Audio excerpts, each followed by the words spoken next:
নমস্কার, আমি জ্যোতিষী বাপ্পা শাস্ত্রী বলছি। আজকের অনুষ্ঠান কারা চাকরি করবেন এবং কারা ব্যবসা করবেন।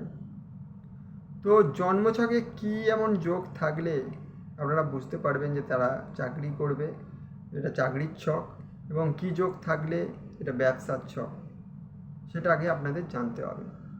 তো প্রথমেই বলি, দশম হাউসের অধিপতি, যেহেতু দশম হাউস থেকে আমাদের কর্ম বিচার করা হয়, তাই দশম হাউসের অধিপতি যদি ষষ্ঠ হাউসে চলে যায় বা ষষ্ঠ হাউসের সাথে কোনোভাবে যুক্ত হয়, বা দশম পতির সাথে ষষ্ঠপতির কোনো কানেকশান হয়, স্ট্রংলি কোনো কানেকশান থাকবে, সাথে সাথে 9 এবং একাদশ হাউসের কানেকশান থাকতে হবে, তাহলে তারাই চাকরি করবে।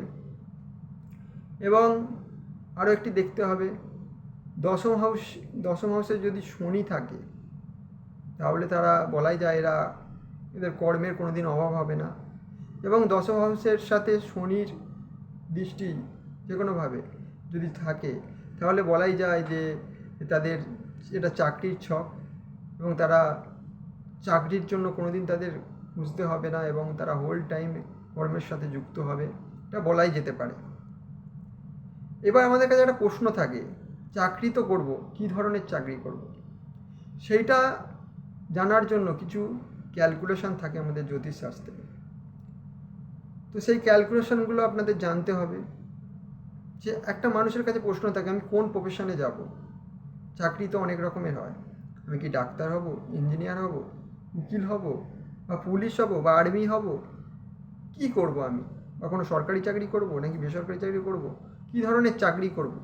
সেটার জন্য আপনাদের 10 হাউস ক্যালকুলেশন করতে হয়, এবং অনেক ক্যালকুলেশন আছে, সেটা দেখেই বলা যেতে পারে যে আপনি কোন প্রফেশনে যেতে পারেন।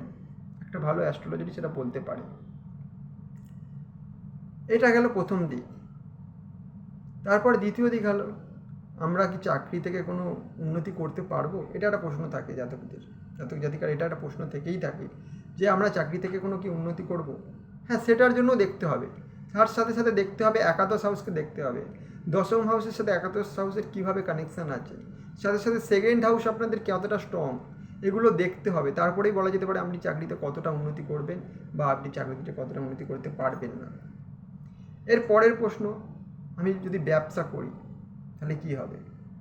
সেটার ক্ষেত্রে আমি বলবো, দশম হাউসের অধিপতি যদি সপ্তম হাউসে চলে যায়, দশম হাউসের অধিপতি যদি সপ্তম হাউসে যায়, বা সপ্তম হাউসের অধিপতি যদি দশম হাউসে যায়, বা দশমপতি বা সপ্তমপতির সঙ্গে কোনোভাবে স্ট্রংলি কানেকশান হয়, সাথে সাথে 9 এবং একাদশের কানেকশান যুক্ত হয়, তাহলে বলাই যেতে পারে যে জাতক ব্যবসা করবে। সাথে সাথে ব্যবসা করতে গেলে আর একটা জিনিস লক্ষ্য করতে হবে, এটা খুব মেজর জিনিস, বুধকে দেখতে হবে জন্মছকে। আপনাদের জন্মছকে বুধের পজিশন কেমন? বুধ কি স্বক্ষেত্র আছে? বুধ কি মূল ত্রিকোণে আছে? বুধ কি পাওয়ারফুল আছে? বুধ কি কোনোভাবে পীড়িত নয়? বুধ কত ডিগ্রিতে আছে? বুধ কোন নক্ষত্রেতে আছে?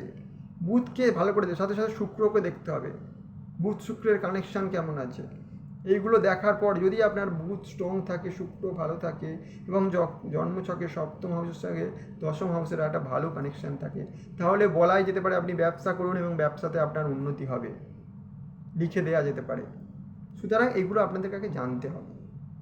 তাহলে এই হলো আজকে আমার যারা চাকরি করবেন এবং কারা ব্যবসা করবেন এই ওভারঅল ঘটনা।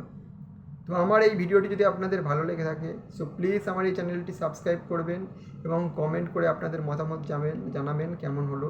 ধন্যবাদ।